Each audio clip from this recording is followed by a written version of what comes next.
लेकिन उसी कार्यक्रम में सुशील कुमार शिंदे ने कहा था कि नहीं कहा था कि भारत को हिंदू टेरर से बहुत चिंता है। चिदम्बरम साहब ने क्या कहा था जब वो गृह मंत्री थे? उन्होंने सैफरन टेरर की बात कही थी।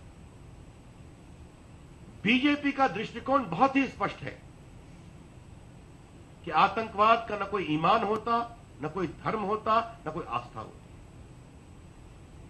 इसलिए हमने कभी मुस्लिम टेररिज्म की बात नहीं की है, हमने जिहादी टेरर की बात की है। और यह सवाल हमारे प्रधानमंत्री से ही पूछा गया था। हमने स्पष्ट कहा था कि इस देश के मुसलमान भी राष्ट्रभक्त हैं। तो ये हिंदू टेरर, सैफरन टेरर की बात कर करके भारत के आतंकवाद के खिलाफ संकल्प को कमजोर किया जाता है। यह हमारा बहुत स्पष्ट रूप से कहना है।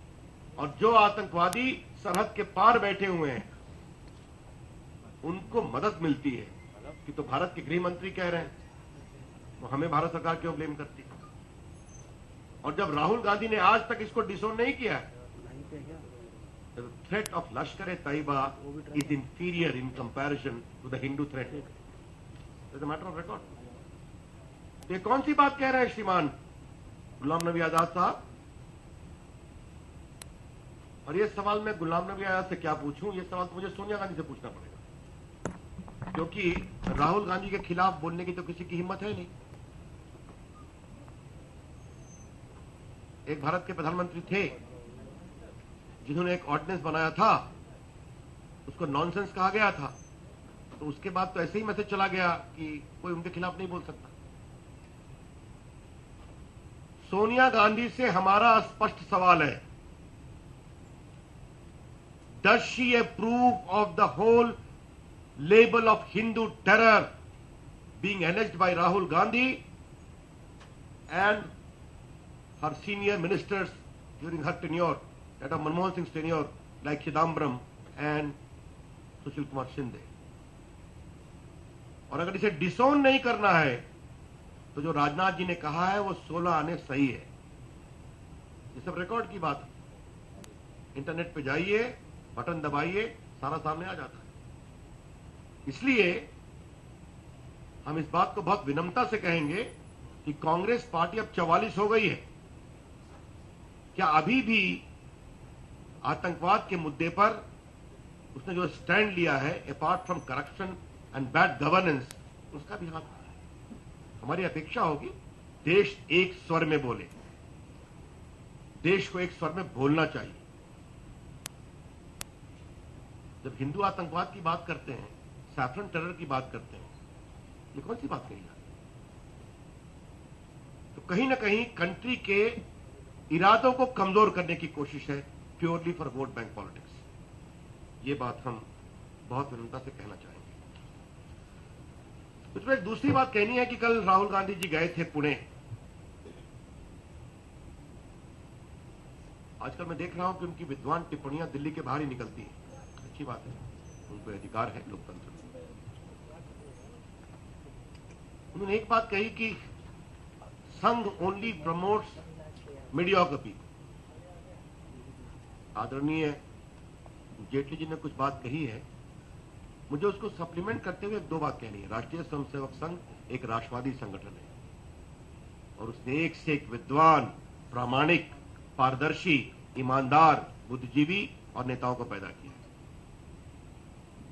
और राहुल गांधी को मैं बहुत विनम्रता से कहूंगा, मैं भी एक स्वयंसेवक हूं और इस सरकार के बहुत से मंत्री, प्रधानमंत्री सहित स्वयंसेवक हैं और उनको जनता ने बहुत ईमानदारी से चुना है, विश्वास करते हुए। राहुल गांधी जी, अगर आपने इतने विद्वान लोग को प्रमोट किया था जो मीडियोकर नहीं थे, तो 10 साल आपकी सरकार में ऑपरेशन लूट चल रहा था, वो लोग इंटेलिजेंट थे कि मीडियोकर थे? Coal block scam, 2G scam, Commonwealth scam, तो ये सारे जिस पर आप बहुत खामोश रहे, लेकिन जो आपकी टिप्पणियां हो रही थी, जो कल आप कर रहे थे, तो आपने कभी अपने समय को देखा था कि वे आर द इंटेलिजेंट पीपल और मीडियोकर पीपल? ये हम राहुल गांधी से पूछना चाहिए। और हम कहां से लोग हमारे आते हैं, कितने इंटेलिजेंट हैं, ये तो देश तय करेगा। लेकिन राहुल गांधी जी, हमारे यहां इंटेलिजेंस होने का सर्टिफिकेट सिर्फ एक परिवार से नहीं आता है। तो Rahul Gandhi, whoever are there a part of our party, our ideological moorings, their intelligence, their intelligent quotient, their intellect will be determined by the way we govern and how people respond. At least we have the supreme satisfaction. We don't draw upon intelligence only from a particular family, regardless of the standards. मित्रों, मुझे अपनी ओर से इतना ही कहना था। अब आपके कोई सवाल हो तो उसका मैं उत्तर दूं।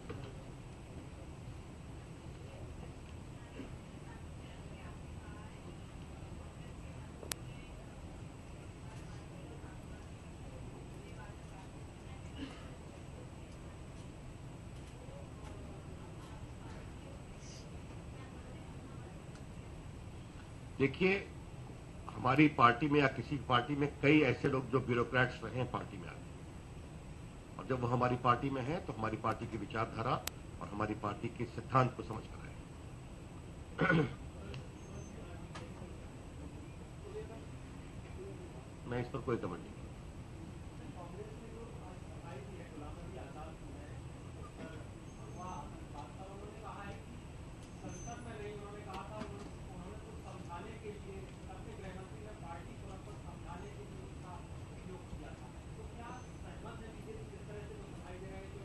तो मैं क्या गुलाम नबी आजाद से पूछूं कि कांग्रेस पार्टी का एक राष्ट्रीय सम्मेलन, जहां राहुल गांधी को राष्ट्रीय उपाध्यक्ष बनाया जा रहा है और जहां उनके सम्मान में भावनात्मक प्रतिक्रियाओं की अश्रुधारा बह रही है, वो उतना महत्वपूर्ण नहीं है क्या? क्या मतलब है?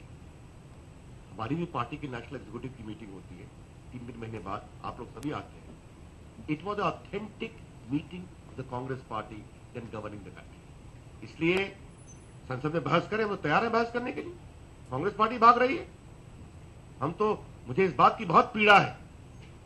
गुलाम नबी आजाद और सोनिया गांधी जी, आप इस बात का जवाब दें जो राजनाथ जी ने उठाया, अरुण जी ने उठाया, कि जिस समय गुरदासपुर में पंजाब की पुलिस बहादुरी से आतंकवादियों का सामना कर रही थी, उस समय आप सवाल संसद में कर रहे थे। उस समय कि ये फेलियर है, ये क्यों नहीं हुआ, वो क्यों नहीं हुआ।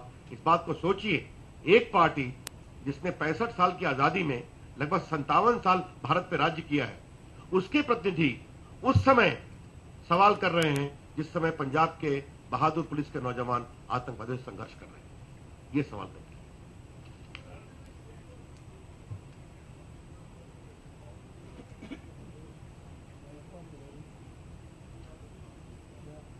Well, I can tell you, after becoming the governor, he has ceased to be a member of the party. He is the holder of a constitutional post. And this question should be directed to him. He has surely a machinery to respond. He is no more the member of the party.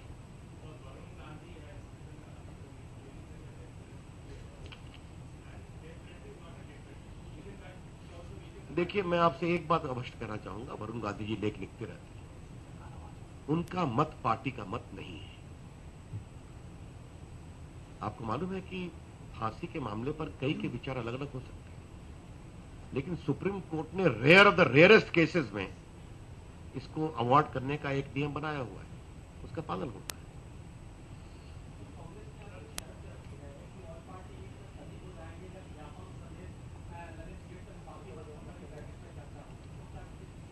देखिए, एक बात हमने एक press की थी, पता नहीं उसमें आप थे कि नहीं थे, जिस दिन संसद शुरू हुई थी।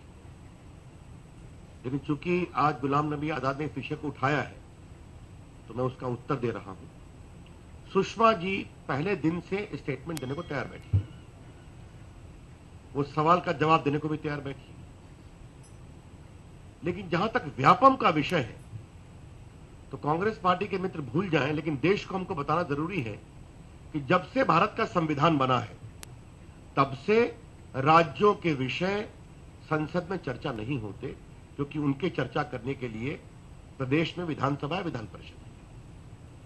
जब उस राज्य में राष्ट्रपति शासन होता है और विधानसभा स्थगित होती हैं तो वो विषय संसद में आता है।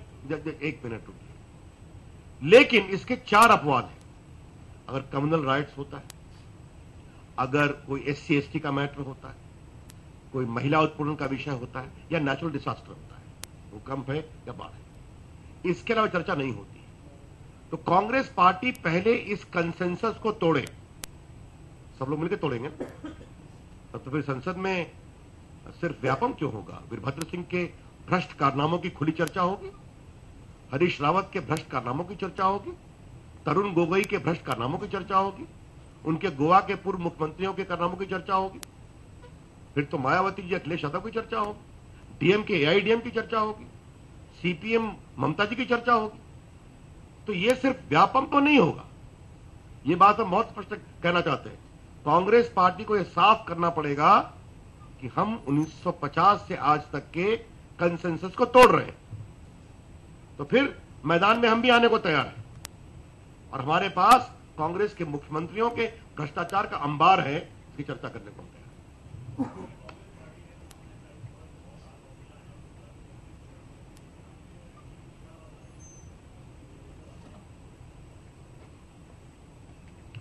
देखिए, मैं आपको एक बात स्पष्ट कर दूं, कांग्रेस पार्टी सवाल उठाएगी तो इसका मैं उत्तर दूंगा। लेकिन आपने पूछा है तो मैं एक बात स्पष्ट करना चाहता हूं। 2 प्रकार के स्टैंप होते हैं, एक होते हैं कमेमोरेटिव, एक होते हैं डेफिनेटिव। डेफिनेटिव स्टैंप रोजमर्रा के उपयोग में आते हैं। दुर्भाग्य से 10 साल से यही हो रहा था कि अधिकांश स्टैंप एक परिवार के हुआ करते थे, ठीक है, और गांधी जी के हुआ करते थे, और कभी कभार उसमें डॉक्टर अंबेडकर दिखाई पड़ जाएगा। फिलाइटली एडवाइजरी कमेटी ने इस पर गंभीर आपत्ति प्रकट की है, और एक जो मैंने निर्णय किया है, मैं आपको बताना था, ये विषय आज का नहीं था, आपने सवाल उठाया है, तो मैंने कहा है कि देश के वो सभी लोग, महत्वपूर्ण लोग जिन्होंने देश को बनाने की कोशिश की, उन सबों के नाम का स्टैंप उपलब्ध होना चाहिए। और ऐसे कौन लोग हैं? महात्मा गांधी, जवाहरलाल नेहरू, सरदार पटेल, मौलाना आजाद, दीनदयाल उपाध्याय, राम मनोहर लोहिया, श्यामा प्रसाद मुखर्जी, भगत सिंह, लोकमान्य तिलक, शिवाजी, रविन्द्रनाथ टैगोर, और ऐसे 4 संगीतज्ञ जिनको भारत रत्न मिला है, पंडित रविशंकर, भीमसेन जोशी, बिस्मिल्लाह खान, MS सुब्बलक्ष्मी। ये तो पूरे देश को एक प्रकार से लेकर चलने की बात है। और अगर कांग्रेस पार्टी को इतनी परेशानी है तो यही मेरा जवाब सुन लीजिए। कांग्रेस पार्टी 10 साल से सरदार पटेल कहां गायब थे? मौलाना आजाद कहां गायब थे? सुभाष चंद्र बोस कहां गायब थे? ये सभी तो आजादी के आंदोलन के बड़े नेता थे। ये बड़े सवाल, मैंने कहा मना किया कि नहीं होंगे? ये तो मैंने नहीं कहा, ये तो मैंने नहीं कहा। लेकिन एक परिवार के केंद्रीकरण को अब विस्तार से किया जा रहा है, पूरे देश को सामने लाया जा रहा है। हाँ, सुब्रमण्यम भारती, और आपकी जानकारी के बता दूं, हम कैसे काम करते हैं, वो कैसे काम करते हैं। CPI के लोगों ने मुझसे आग्रह किया था कि भूपेश गुप्ता को मरे 125 साल हो गए, मैंने फैसले किया है उनके सम्मान स्टैंप जारी होगा। ये हमारे काम करने का तरीका है, जिसने देश को अपने तरीके से बनाने की कोशिश की, हम सबों का सम्मान करते हैं।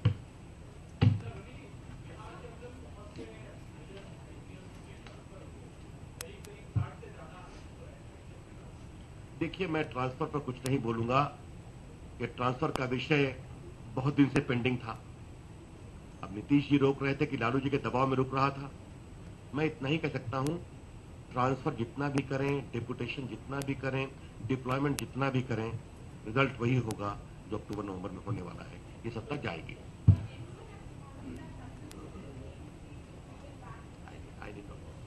Anything further? Thank you.